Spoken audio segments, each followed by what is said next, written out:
Hello, moon babies. It's Molly. How are you? Thank you so much for being here and visiting the channel. I recently had the opportunity to sit down with my good friend, Joey Morris, creatrix at Starry Eyed Supplies, and talk about witchcraft and creativity and the future moving forward. We had a really fun talk. I hope that you enjoy this. And this is part 2 of our interview. So if you'd like to tune in to part 1, I'll leave a link to Joey's channel and you can check that out. So grab yourself a cuppa and I hope that you enjoy this little interview. I wonder if it's just like people trying to pick on the arts, because a lot of it is to do with the arts and the artistic expression. What do you reckon? I think that's partially true. I mean, I think that people are willing to criticize things that they don't understand very freely. I think we both have experience with that. And art is one of those things because it is entirely up to interpretation. And someone interpreting opens you up to criticism. I know the question wasn't entirely about criticism, but I think often the arts are viewed as very cursory efforts, very cursory paths. If you want to pursue an artistic path, it's because you're just not smart enough to do something else, or you just, you're not with it, you're not with the real world. There's a lot of assumptions about creative people, I think, that get made as well. Creative people aren't organized and all these other sort of unhelpful and untrue things. And I wonder if there's a little bit of fear in there when people do choose to criticize the arts or decide that they're garbage or throw away or whatever it is. It's because that there might be a lack of understanding, or there may have been a point in their lives where they were shut down from exploring their own creativity. I think there's a lot of reasons that happens, that could be a book. Lots of these topics could be denied. That's the problem. We could sit here and chew about some of these questions for hours on end, some of them. But as we're kind of we're not quite there. As we're kind of approaching the end, though, I did want to kind of reach out and talk to people about how creativity can help them in lockdown, in particular, because of the weird circumstances that we're going through right now. So what are some of the ways that you would recommend to people that can be helpful in the lockdown situation? Tapping your creativity and magic during lockdown. The first thing I would recommend, and I can only speak from my own experience, I realize that everybody's experience with this is going to be very personal. It's going to be very different for each person. So I can only speak for myself. But for me, what I'm finding helpful to stay in my creative flow right now is to try to be as Sphinx-like as possible, if that makes sense. Are you telling riddles to people? Okay. And I guess what I mean by that is, being okay with being a riddle right now, being okay with being a paradox right now. That you do not have to be all afraid or all happy all of the time. You are free, and it's healthy to be a mix of all things all the time. So to sort of practice embracing your sphinxness. I've just got images of Molly opening the door to the postman or whatever and like shouting riddles across the gap. I will neither confirm nor deny. I also think creativity during lockdown in particular, I think that there is also a powerful magic in limitations. And to elaborate on that, when we have a different set of limitations, to reference the beginning of our conversation, we have to solve problems in a different way. And that can be fun. We can make a game out of that for ourselves. We could, in the past, potentially, go to a craft store, wander around for a half hour. I'm not saying this has ever happened to me. Put a zillion things in your basket, put them all back, and walk out because you're sort of overwhelmed with options. You don't really know what you're going to do. You're hoping that the supply is going to make it happen for you.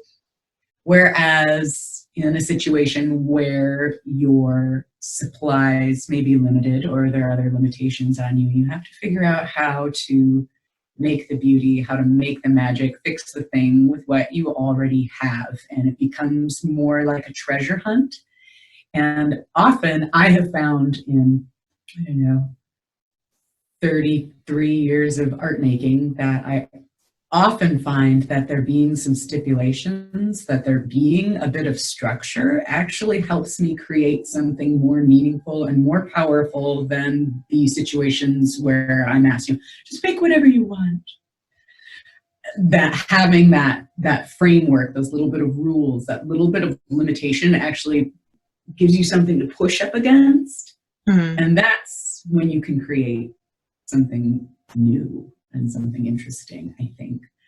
I think also just remembering that beauty is restorative. It is safe for you to want to pursue something creative right now.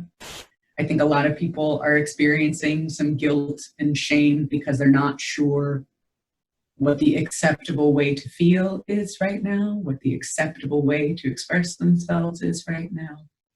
And if you are very low energy right now, that is okay. If you are finding that this is a very prolific, creative time for you, that's okay. If you are experiencing a lot of vivid dreams right now because your stimuli is so different in your everyday, that's okay. It's okay if you are expressing your creativity through teaching your kids to read right now.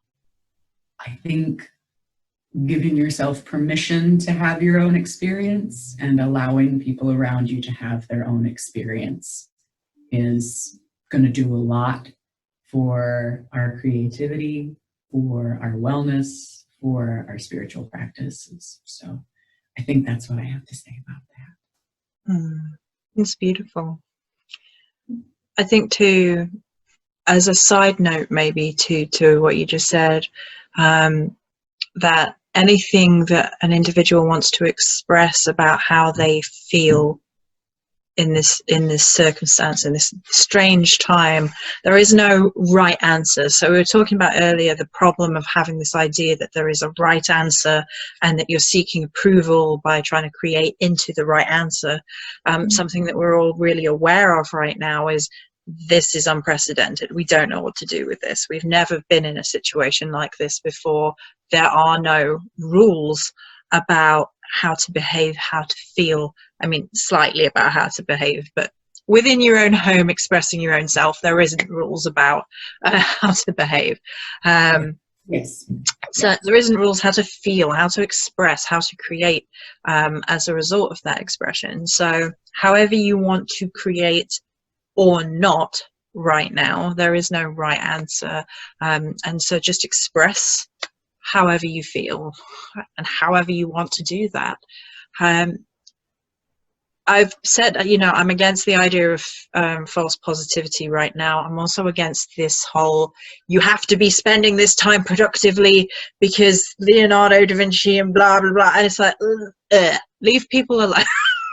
Like, if you want to use this time and you feel good about using this time and you've got the energy to do that and you want to build yourself into something else, or learn something new, or just play and create, that's great. But at the same time, like Molly already said, that if this is massively exhausting for you, and it is for a lot of people, like a lot of people are not sure how to deal with this, and I get tired myself, and I feel highly creative a lot of the time. That's an effect I've noticed, that my creativity switch has gone zoop, since the pandemic hit.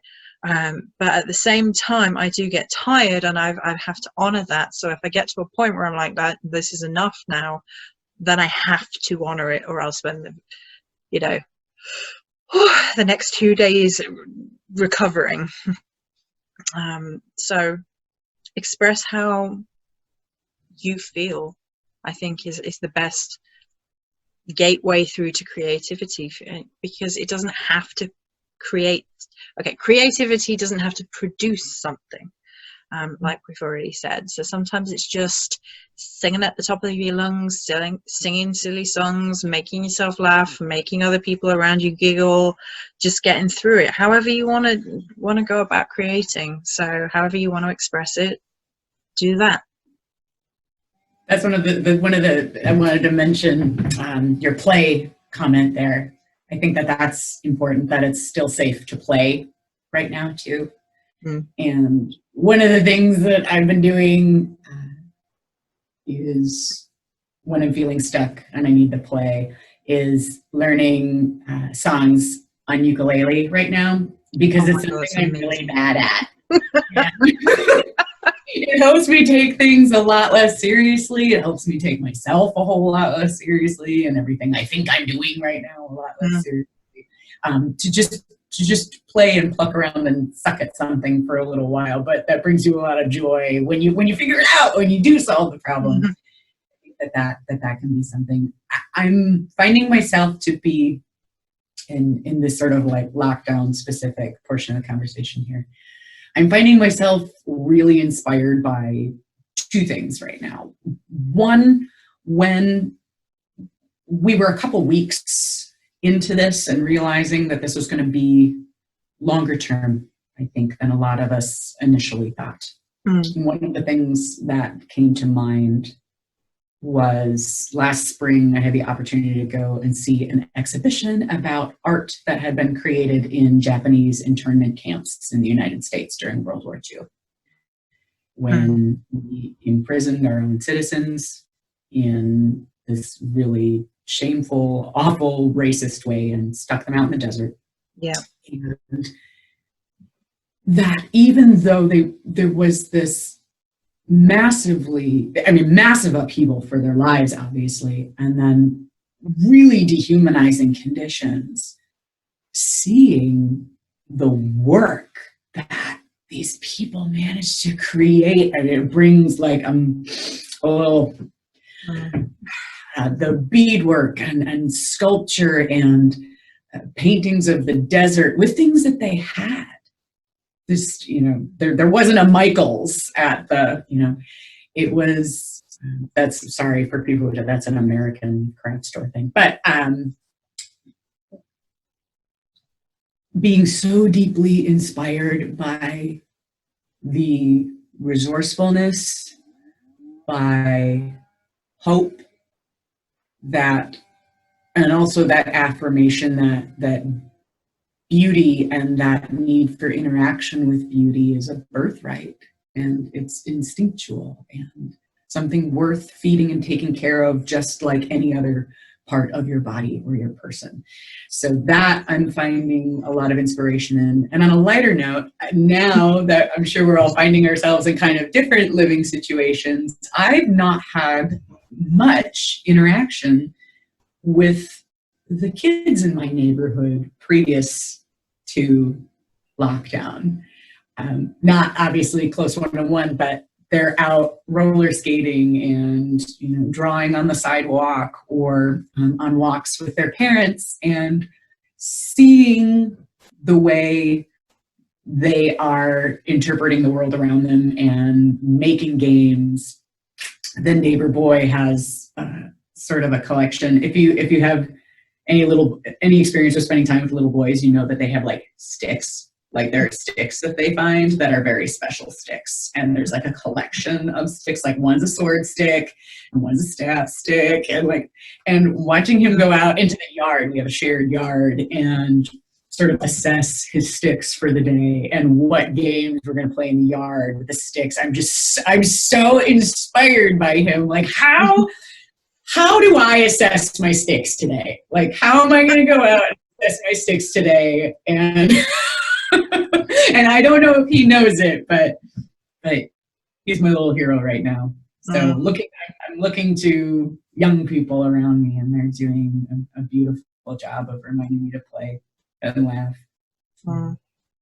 I'm finding there is a lot of spiritual download for me right now. I'll tell this story from yesterday. So I had started the bathe cycle off on Patreon, and I was like, right, I'm good. I'm going to go. I have my shower, and I'm going to just dry my hair now. And then bathe cycle, hi.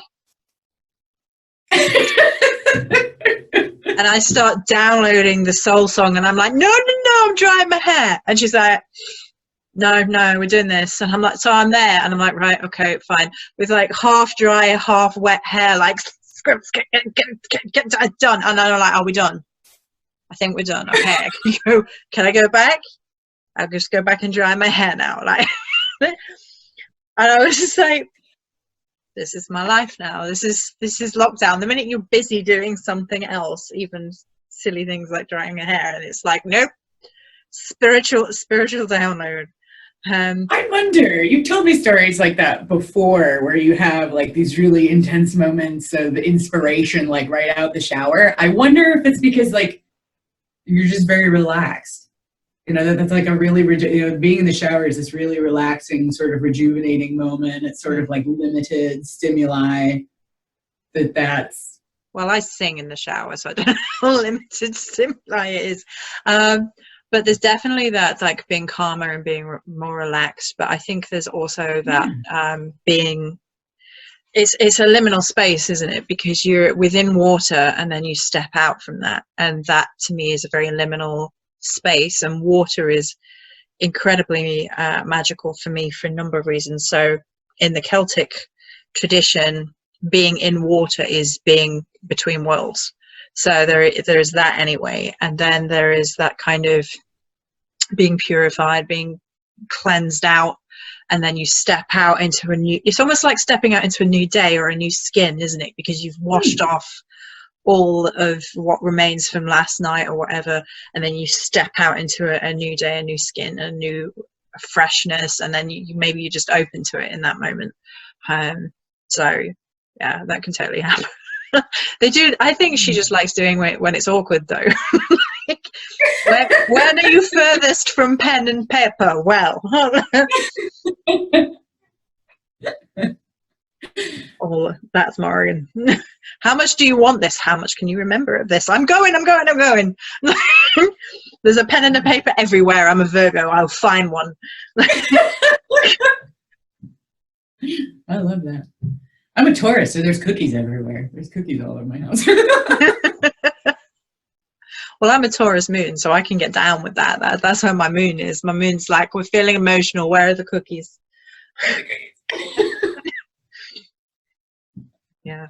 I've also been singing songs at the cat. Like, that's my way of amusing myself if I'm feeling low for whatever reason. I'm just like, and Daisy's looking at me like, I know, she's yawning at me right now. Put one paw outstretched, yawning at me like, enough, mother. Don't you come over here and move this camera. That's the face of a cat with a mission. But yeah, there's a lot of humor in that for me. That's just, sometimes it's just being silly. It's just being playful. It's just engaging with that inner child that doesn't mind to sing songs at the top of their lungs that make no sense and make up stories that, you know, don't have a beginning and don't have an end and don't have order to them, but you're just playing with the idea of what it means to step into that inner child energy. That can be super helpful right now. I don't think it, maybe because kids don't worry too much about long-term planning. They're just excited by the world around them and to engage with what's right in front of them, and they don't panic too much. And that, you know, not all kids are the same, obviously, but there isn't generally a big fear of the future that comes about with adulthood, like forward planning and things of that nature. So maybe engaging in a little bit of that I can't change what's going to happen in a week or 2 weeks or a month. We don't know what's going to happen, so we've got right now. So let's play, let's do what we can with it. Let's feel how it feels, honor the truth in it, and just create. I think that's true. Yeah. Cool. And I think kids also to have, now I don't have children, but I have a lot of really fun little creative people in my life, and they have yet to have the wonder shamed out of them yet, and they've yet to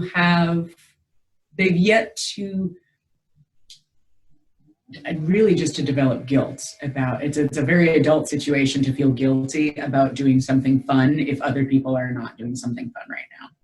Mm-hmm. Or to do something or create something if other people aren't creating something right now. They're very much, yeah, they're very generous with their ideas and their energy. So I'm finding myself, and yes, you know, kids, they are obviously not clueless to what's going on or seeing, you know, behavior changes in people around them. This is new. This is a new adventure for them too. But I think that there's a lot that we can learn from how they are willing to process it, I think is what I'll say about that. Mm-hmm. Yeah, the kid in this house was like, I'm going to cut coronavirus with a sword and it'll all be over. That would be nice.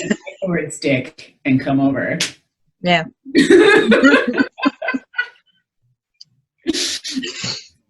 And I'm like, that would be great. Let's do that. You're hired. Yeah. Yeah.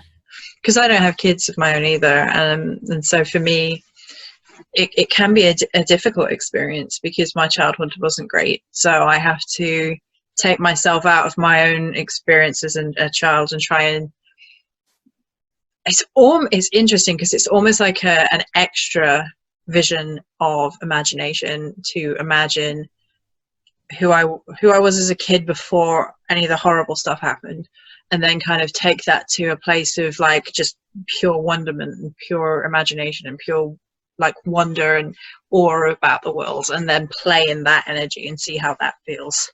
So that can be a truly interesting experience. I think that can be truly creative because that's creation without agenda.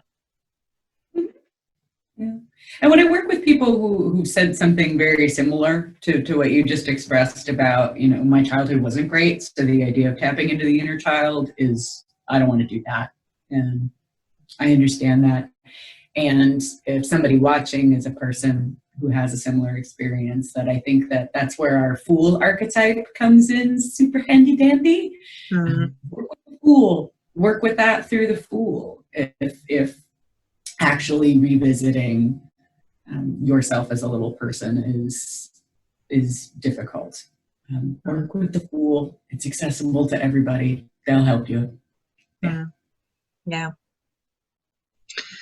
And I think maybe all of us have ran into that kind of archetype, even outside of tarot as well, like the jester, for me, it would have been the fool from history. So like of the court in particularly Tudor. That's what that immediately makes me go in terms of that. So there's always that archetype, even if you're not big into tarot or you're not sure what that means, just in case anybody is. I'm sure nobody in our community is confused, but just in case, it's just about the other thing about the Fool in the Tudor court is as well, he was allowed to get away with things.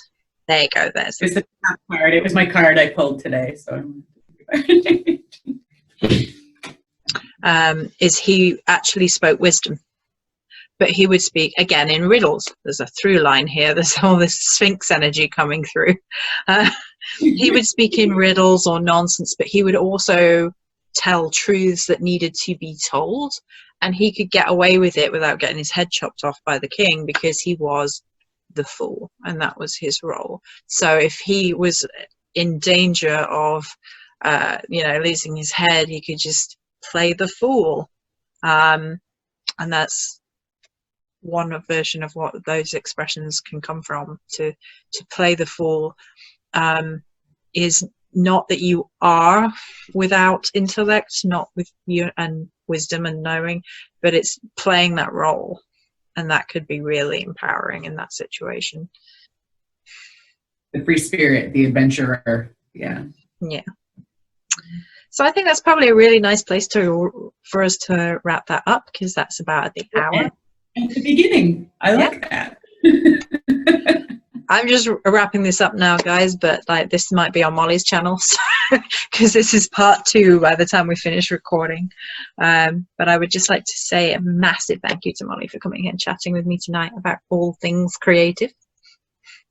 Thank you for having me, Joey. This is my favorite thing to talk about, and one of my favorite people to talk about it with. So thank you very, very much. Oh, they're so nice. I'm just going to sit here like this now. Oh, my creepy face. No. The juicy dance for me. Weird dances at the end. You're welcome, everybody. This is on Molly's channel too, probably. So everyone's going to be like, "Who is this weird woman? Why is she on Molly's channel doing the Vogue poses and stuff? Like, what's going on?"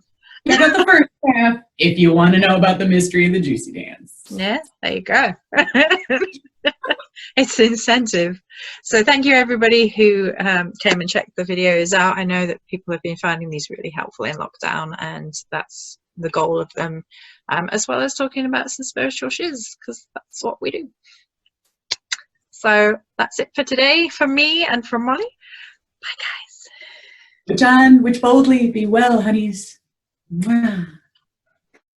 And many blessings, lovelies. Stay strong, stay safe, stay healthy. Bye. I hope that you enjoyed this interview, Moon Babies. I want to thank you so, so much for being here and for watching. Until we speak again, witch on, witch boldly, and be well. Bye-bye.